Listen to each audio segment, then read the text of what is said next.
बिस्मिल्लाहिर्रहमानिर्रहीम। Dear students of class 11th, अस्सलाम वालेकुम। स्टूडेंट्स, इस वीडियो में हम पुराना पेपर सॉल्व करेंगे। ये वो क्वेश्चन पेपर है जो 2025 के एनुअल एग्ज़ाम्स में लिया गया था। इसका पहला पोर्शन जो है वो है ऑब्जेक्टिव्स, और इसमें 17 ऑब्जेक्टिव्स होते हैं। हर ऑब्जेक्टिव का 1 नंबर होता है। तो आइए हम इसको सॉल्व करते हैं। क्वेश्चन नंबर 1 का पहला जो पार्ट है उसमें पूछ रहे हैं कि the electronic configuration of an ion with the mass number 63 and charge +2 is neon 3s2 3p6 and 3d9. The number of electrons, protons and neutrons present in the atom are. इसमें पूछ रहे हैं कि अगर किसी का इलेक्ट्रॉनिक कन्फिगुरेशन इस तरह से हो कि उसका लास्ट जो 3d है उसके अंदर 9 इलेक्ट्रॉन्स हों, जैसे कि यहाँ पर दिखाया गया है।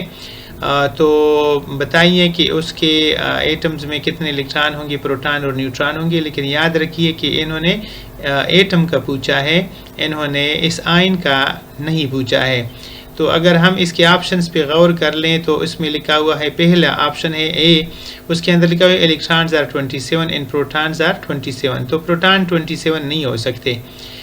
इस दूसरे में कहते हैं इलेक्ट्रॉन्स आर 29 और प्रोटॉन्स आर 27। अगेन मैं कह रहा हूँ कि प्रोटॉन 27 नहीं हो सकते। तीसरे में कह रहे हैं कि इलेक्ट्रॉन्स आर 29, प्रोटॉन्स आर 29 और न्यूट्रॉन्स आर 34। ये ऑप्शन जो है ना ये हो सकता है, क्योंकि इलेक्ट्रॉनिक कन्फिगुरेशन 3d9 है। इससे मुराद ये है कि इसके न्यूक्लियस में प्रोटॉन होंगे 29 और इसके एटम में इलेक्ट्रॉन्स भी उतनी ही होंगे जो कि 29 होते हैं।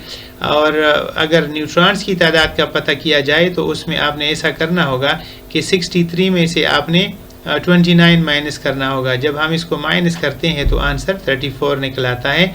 लिहाजा हमारा करेक्ट ऑप्शन जो है ना हमें सी नज़र आ रहा है। दूसरे में कहते हैं कि इलेक्ट्रॉन्स आर 34, तो ये सवाल पैदा नहीं हो सकता कि इसमें इलेक्ट्रॉन 34 हो सकते हैं। लिहाजा ऑप्शन ए, बी और डी गलत हैं, लेकिन हमारा जो करेक्ट ऑप्शन है दैट इज़ ऑप्शन सी, और आपने इसको फिल करना है। Number 2, a molecule with formula H2CO has 3 sigma bond pairs and 1 pi bond pair in the valence shell of the central atom. The carbon, its structure is, इसमें कहते हैं कि carbon है वो सेंटर में मौजूद है, उसके साथ 2 हाइड्रोजन और 1 ऑक्सीजन बॉन्डेड हैं। तो याद रखिए अगर कार्बन के साथ 3 एटम्स अटैच होंगे तो इसका जो स्ट्रक्चर बनेगा या तो बेंड स्ट्रक्चर या तो ट्राइगोनल स्ट्रक्चर बनेगा और या जो है ना पिरामिडल बनेगा। लेकिन यहाँ पर जो स्ट्रक्चर बन रहा है वो ट्राइगोनल प्लेनर बन रहा है। लिहाजा हमारा जो दूसरा ऑप्शन है option B, that is the correct option. Number 3, 0.5 decimeter cubes of carbon dioxide has enclosed in a container at STP. The mass of the gas is. इसमें ये न्यूमेरिकल प्रॉब्लम है और आपने ये मालूम करना होता है कि 0.5 dm क्यूब कार्बन डाइऑक्साइड का मास जो है ना वो कितना होगा। इसका तरीक़ेकार ये है कि आपको ये पता होना चाहिए कि 22.414 डेसीमीटर क्यूब कार्बन डाइऑक्साइड का जो मास होता है वो 44 होता है। फिर 0.5 का कितना हो जाएगा, तो आपने करना ये है कि 0.5 को आपने 44 से मल्टीप्लाई करना है और उसके बाद 6.02 इंटू 22.414 पे डिवाइड करना होगा। जब डिवाइड कर लोगे तो इसका आंसर 0.98 आ जाएगा। लिहाजा हमारा जो सेकंड ऑप्शन है that is the correct option. Number 4, which molecule possess stronger London dispersion forces. कौन सा मालिक्यूल ऐसा है जिसमें लंडन डिस्पर्जन फोर्सेस स्ट्रॉन्गर हैं। तो इसके लिए आंसर ये है कि नंबर 1, जिसका लेंथ ज़्यादा हो, यानी कार्बन चेन जिसका बड़ा हो उसमें लंडन डिस्पर्जन फोर्सेस ज़्यादा होंगे, और अगर वो ब्रांच्ड हो तो फिर लंडन डिस्पर्जन फोर्सेस उसकी वीक होंगे। लिहाजा पहला है एन ब्यूटेन, दूसरा है एन पेंटेन, तीसरा आइसोब्यूटेन और चौथा जो है वो आइसोपेंटेन है। तो एन ब्यूटेन और आइसोब्यूटेन ये हो नहीं सकते क्योंकि इसमें 4 कार्बन हैं। एन पेंटेन और आइसोपेंटेन में से फिर एन पेंटेन में लंडन डिस्पर्जन फोर्सेस ज़्यादा होंगे, स्ट्रांगर होंगे, क्योंकि नॉर्मल पेंटेन जो है ना वो स्ट्रेट चेन का होता है जबकि आइसोपेंटेन ब्रांच्ड होता है। लिहाजा हमारा जो ऑप्शन करेक्ट है that is B option. Which of the following is the correct relationship of Gibbs free energy? तो इसमें जो गिब्स फ्री एनर्जी का करेक्ट रिलेशनशिप है वो है ऑप्शन सी, जिसमें कहते हैं कि G is equal to H minus T S. Number 6, the correct rate equation for the given reaction is. इस रिएक्शन में हमारे यहाँ रिएक्टेंट्स जो है वो H2 और Cl2 हैं, लिहाजा जो करेक्ट रेट इक्वेशन बनेगा वो ऑप्शन सी, वो ऑप्शन ए बनेगा, क्योंकि ऑप्शन ए में लिखा हुआ है कि rate is equal to K into H2 into Cl2।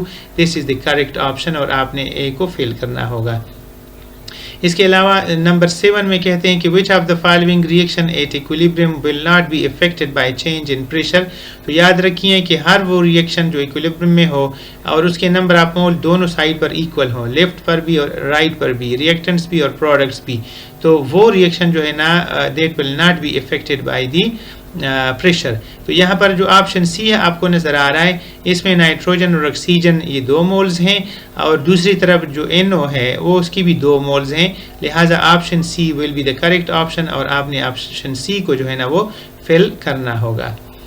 इसके बाद है सॉल्युबिलिटी ऑफ साल्ट। इसमें कहते हैं कि जो सॉल्युबिलिटी ऑफ कोई साल्ट है वो कैसी है।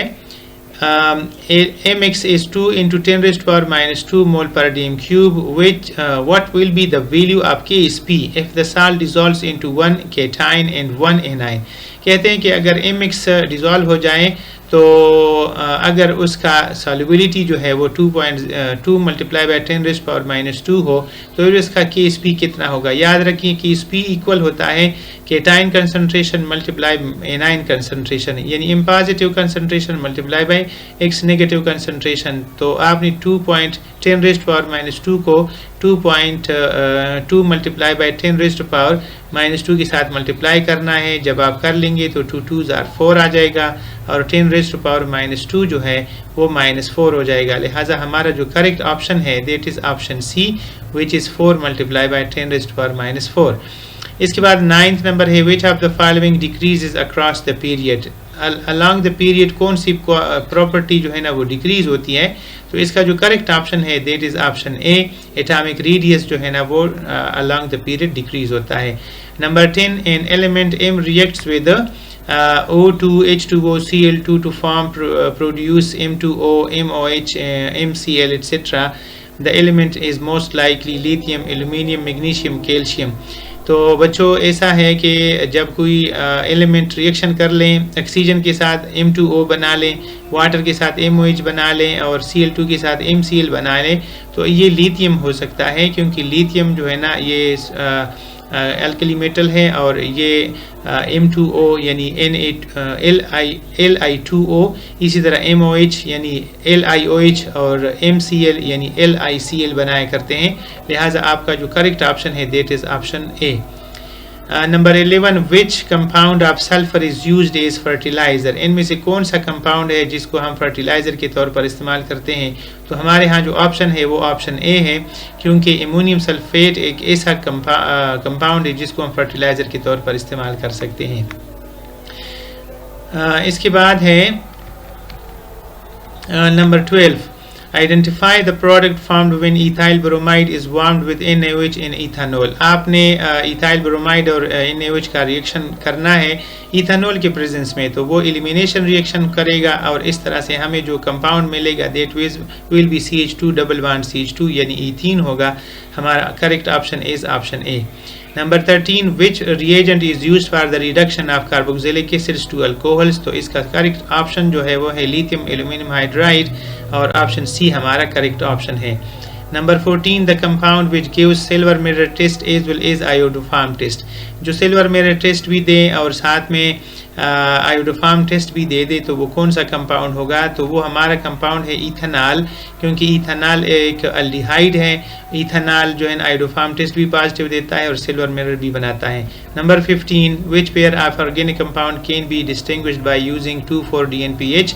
तो इसका जो ऑप्शन है वो है ऑप्शन ए और सी, क्योंकि इसमें इथेनॉल और एसीटोन भी हम आइडेंटिफाई कर सकते हैं और इथेनॉल और इथेनॉल भी कर सकते हैं। Number 16, identify the correct relationship for determination of half life of first order reaction. तो इसका करेक्ट ऑप्शन जो है ना ऑप्शन ए है। इसी तरह से 17 है कि which of the following organic compound can be identified by Fehling solution. तो इसका करेक्ट ऑप्शन जो है ना वो ऑप्शन सी है, क्योंकि ये एक अल्डिहाइड है। तो ये था हमारा पहला पोर्शन और अगले पोर्शन की तरफ अब हम बढ़ रहे हैं।